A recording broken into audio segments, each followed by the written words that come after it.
Right now. He served as an officer for the FBI's Joint Terrorism Task Force in Washington, D.C. He joins us now. Stephen, let's take it from a American perspective off the bat. What's going on, you think, in the halls of power here in Washington, D.C. and New York?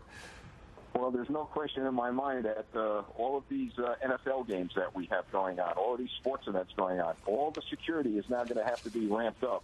I'll tell you, this was a well-planned, well-coordinated, premeditated military-style terrorist operation. And look, we've said all along that this could happen here.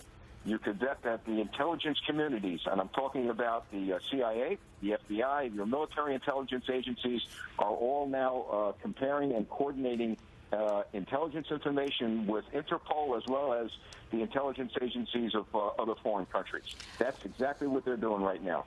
Stephen, when you say military-style operation, what does that mean? That means that it was so well coordinated that they had planned to take hostages as well as kill people. You had 2 or 3 incidents happening at one time, heavily armed, hand grenades, rushing into a stadium. They knew that they had a target where they weren't going to kill thousands of people, but they knew that they had a lot of people that they could hold hostage. Now, the question is, who are these people? Who's going to lay claim to this? And then what are they going to want? All right, Stephen Rogers on the phone there, former FBI National Joint Terrorism Task Force. Again, if you are just joining us, we are talking about what is going on in Paris right now. 3 different sites of attacks, 35 people reported dead, and 100 hostages being held at the concert venue there in central Paris. An explosion at a soccer stadium. Incidentally, the president of France was there at the time, safely evacuated. A shooting at a restaurant. And again, that ongoing hostage situation. Stephen, if we can ask you about that situation there, 100 people hostage, how do you even approach trying to negotiate that situation when you know it has to be of a very political nature and there's not a lot of a leeway with people who do these things when there's a political bent to it? Well, you hit the nail on the head. It depends on who is going to lay claim to this. This is a very, very tough situation. How do you negotiate with terrorists? You can only hope that they're not connected to ISIS or Al-Qaeda or any overseas terrorist organization, and that they somehow have a different type of political bone to pick with the country of France, for example. But I don't know. I don't have the answer to that. This is going to be a very, very difficult operation. My guess is it's going to come to a point where they're going to have to send their troops in, and they're going to have to do the best they could to rescue as many people as possible. Well, Stephen, people are willing to talk. Stephen, we have a little bit of new information. A person who is in contact with somebody inside of that theater where the hostage situation's going on was telling CNN that 6 to 8 hostage takers were walking through the concert venue looking for anybody who may be hiding. So to your point of this being a very well-planned, well-carried-out and executed military-style operation, I think that pretty much sums it up at just that one location, not to even mention the other 2. Well, exactly right. And looking for the hostages, it almost gives you a little glimmer of hope that they may want to use these people as a bargaining chip for something that they want. I hope that's the case. The best case scenario, that's the case. The worst case, you're going to see troops are going to have to go in and do the best they could to save as many as possible. I mean, we certainly have seen those numbers go up since we went on the air just before 5 o'clock tonight, up reportedly to 35 right now, and don't know if that includes part of the hostages who were taken in there or not. Stephen, I don't know if you remember that situation in Russia years back where Chechen rebels took over that theater, and it did not end well, and the Russian government eventually stormed in, but there were so many fatalities right now. You can't like this situation in any way. No, in fact, I did a study on that particular operation that was done by the Russians. And, a lot of lessons learned of what to do and what not to do.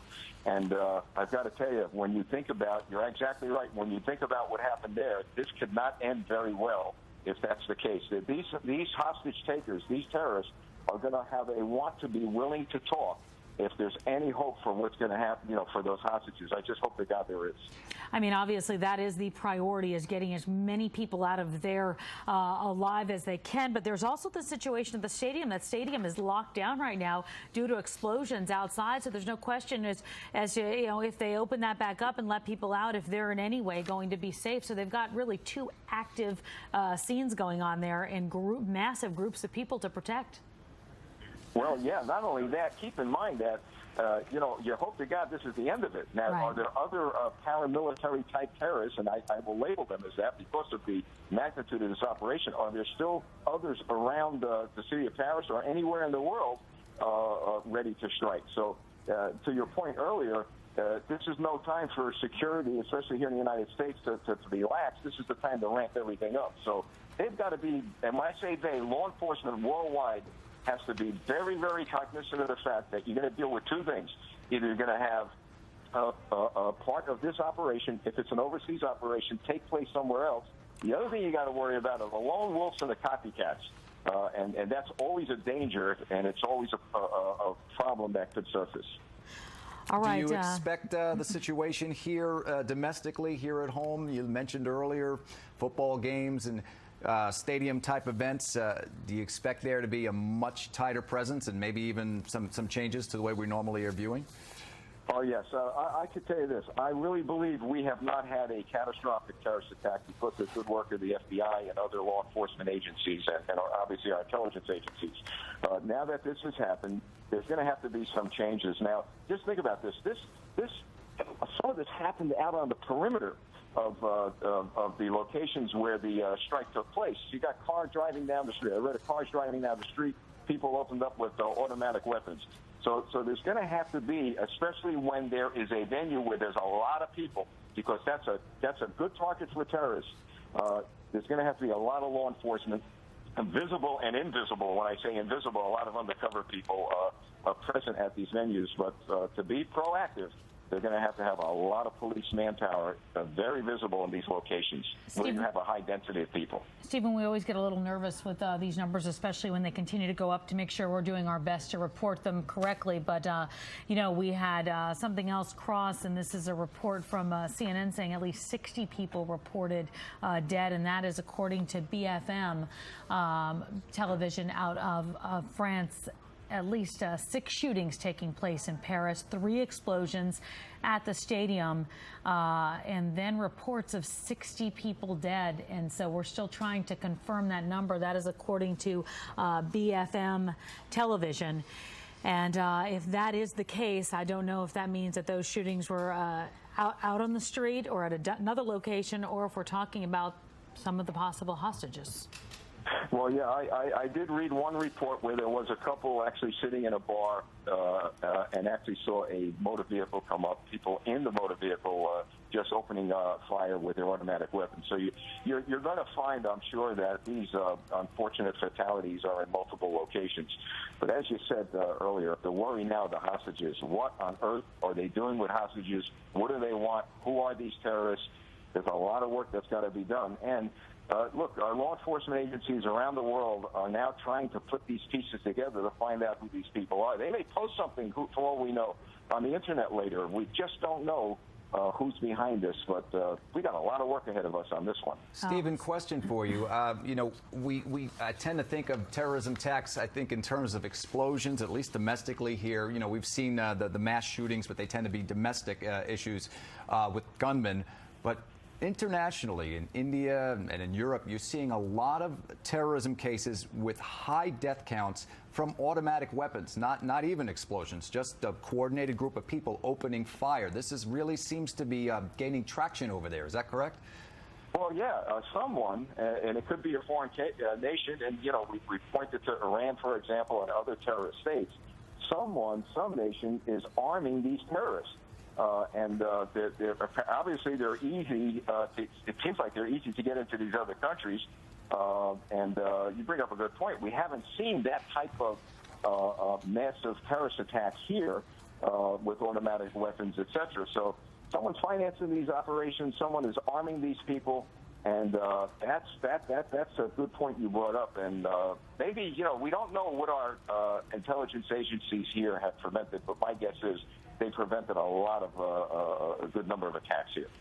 Well, Stephen, again, we were talking about those numbers, and it looks like we've gotten another more reports of 60 people have died in those attacks and 6 shootings taking place in Paris, 3 different explosions at the stadium. So these numbers are continuing to go up again, and we're talking about, again, 3 different locations. We're talking about the restaurants where patrons were, correct, John? The stadium, and then we're also talking about the concert hall. Yeah, and this is interesting on the wires right now. This is from CNN, and they're reporting that police are firing at a rooftop position near that venue where the hostages are. Stephen, might they want to sort of before everything gets sort of on lockdown, might they want to take it to them now in this critical window? Well, they might. You don't know how many wounded are in that venue. You don't know how many are dying. They may just decide, and when I say they, the police may decide it's better to go in now and do what we got to do to save people, because they really don't know if they're assassinating people now. You see, that's a problem that we're facing. Well, again, we're quoting French media right now, but they're saying a few of the gunmen entered that concert hall, opening fire on law enforcement inside, I guess, as they were entering that concert hall. So no question is whether or not some of those hostages could possibly be law enforcement or police, as well, who may have been inside, because it looks like they were actually firing on them, and there were 6 to 8 hostage takers that were inside the venue looking for people who were possibly hiding. Well, yeah, now think about that for a minute. This is how well coordinated and planned this could have been. Right. They could have had an idea of how many police officers were in there. They could have had an idea of where they were. And the interesting thing is, and I don't know if this has been discounted or said, but you had the president there of France, I believe, correct? Well, that was the president was actually at the soccer stadium. So there's 3 different locations. There's a concert hall, there is the stadium, and then there's the restaurant scene. But it looks like the gunman had entered, according to French media, BFM TV reporting, entering the concert hall, opening fire on law enforcement. Okay, so they knew that they had to neutralize and take out any defense that venue had. So they went after law enforcement first. That's what I say, coordinated attack. Maybe they knew how many officers were in there, where they were placed, which tells me that there had to be some reconnaissance, and that's another part of this investigation. This wasn't just, hey, look, overnight we're going to plan to launch these attacks. This is probably a long-term planning, and they began to plan this maybe a few months ago, maybe a few weeks ago, we don't know, but today was the day that they decided to execute the operation, and they did it. And right now, from what we're seeing, boy, if they wanted to spread terror, if that was their mission, they sure did. Clearly a pretty massive intelligence failure, but clearly the situation right now is just trying to make good on getting those hostages out of there. We do have word that President Obama is going to address the nation in just 4 minutes. Stay with us. We'll have it live. Stephen, do you have any thoughts about what the president, obviously he's going to tell us what he knows. Of course, beyond that, he's going to want to reassure people, I would imagine. Well, I hope he does. I hope he comforts the people of this nation. Look, we have the holiday season coming up. He knows, and I know just basically from working with the FBI and other intelligence agencies in the military, I know we are a very safe country. Doesn't mean something like this can't happen, but we've got the best technology, best law enforcement, and intelligence agencies on earth right here in America. And I hope the president states that, and hopefully they'll comfort people. Well, the thing is that Paris has been on heightened alert. France as a whole has been on heightened alert ever since January of this year, when we go back and we talk about the Charlie Hebdo attacks there and the people who were killed in the kosher grocery store not long after that. So, they have been on heightened alert. We have seen scenes like this unfold on the streets of Paris just not too long ago. Well, Tamsin, unfortunately, we become desensitized to the high alert, low alert, medium alert. I remember the lights and the color codes. We just become desensitized to this stuff. And you would hope that we don't get so desensitized to it that, something like this happens. And you're going to find, and your cohort there said it, there was an intelligence failure somewhere. And that's something that everybody's going to have to look at. Hopefully it doesn't happen here. Well, especially when you're looking at so massive reach, the scope of the attack, as Stephen mentioned earlier. And especially how well, you're saying it was so well carried out and almost a military style in terms of being carried out. It really was executed at the time where they knew patrons were going to be sitting in those restaurants, the time they knew that people were going to be packed in the president was going to be French at that theater, stadium, and the president was going to be at the stadium, which makes me wonder how that was thank goodness, but not a venue also where there were hostages taken, though there were reports of several explosions outside of that stadium. Well, you got to wonder, was there electronic communication between these terrorist operators that they just didn't catch? Were there any overseas transmissions? Were there within Paris things going on? And I always point out that it is so important to train local police on what to look for when it comes into this war on terrorism. I can tell you, and I said this on your station before, local police officers, and I'm talking about small towns, big towns, except for large cities like New York, they're not trained. They don't know what to look for. You can make a motor vehicle stop. There could be one item in a car that could lead to the prevention of a terrorist operation. So the Department of Homeland Security in this country has to begin thinking about pouring some money into local police agencies and train these men and women on the streets as to what to look for and then what to do with that information. And that's how you're going to prevent a lot of terrorist attacks in the future. All right. Stephen Rogers, thank you very much. We're going to have you stand by. We, of course, are waiting on President Obama, who is said to be addressing the nation momentarily at 5:45. So hopefully President Obama will give us a lot more details on what's happened. There's some task force with the FBI. I told us earlier this was a very well planned out, well developed, well carried out military style attack, meaning that it was executed on all levels. This wasn't something they thought about a few nights ago. This was something that was planned out, knowing people were going to be mass amounts of people were going to be in those locations at that time, 3 different locations.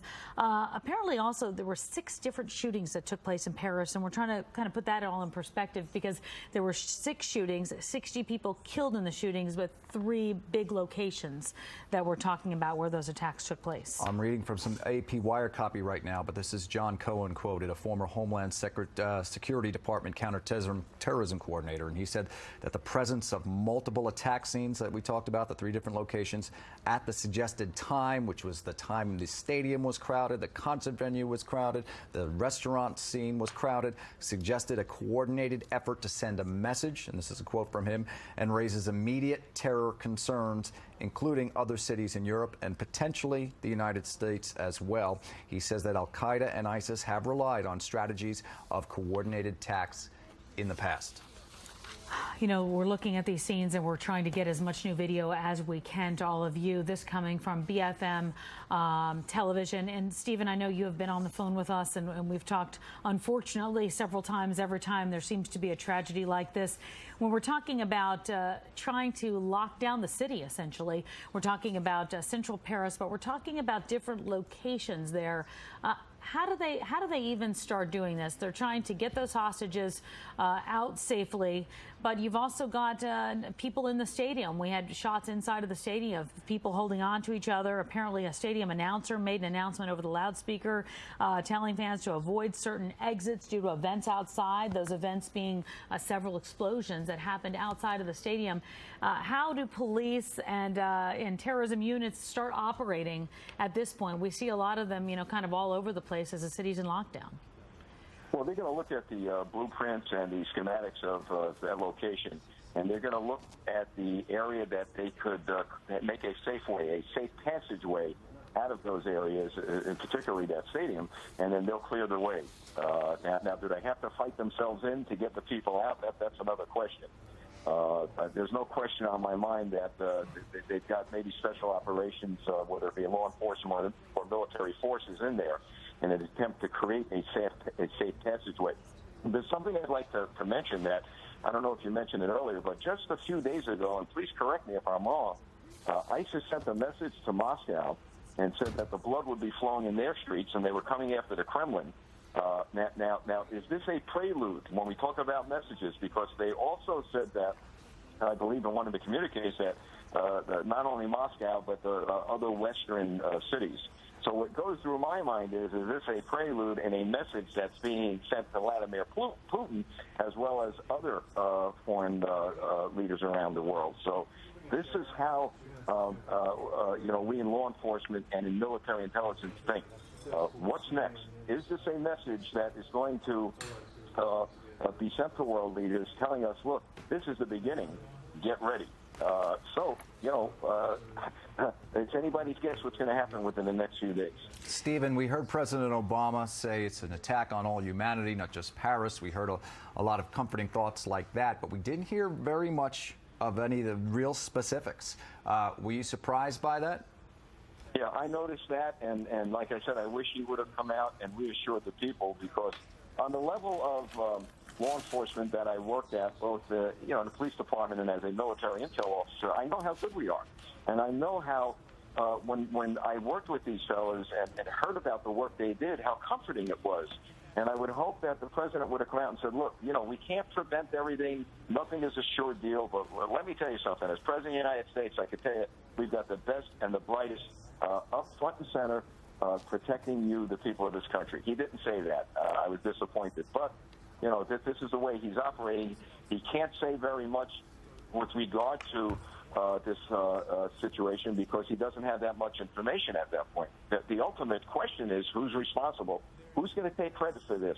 Once we find out the answer to that question, then we can move forward and just see what's going on. But if it's ISIS, if it's Al Qaeda, the next question is how do we respond? Stephen, there's some reports coming out in a little more detail about what happened inside of that concert hall and how those hostage takers went in there. One of them apparently, one of the attackers with explosives, but one of the European journalists there who was actually inside described what he saw, saying several armed men came into the concert hall.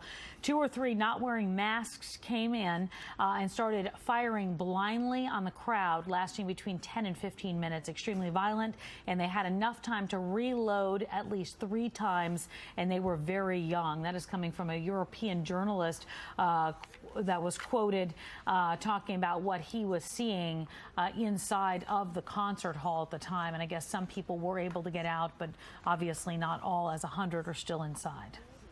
Well, by that type of operation, they were opening fire indiscriminately on a crowd. Now you've got the police in the stadium rushing towards that area.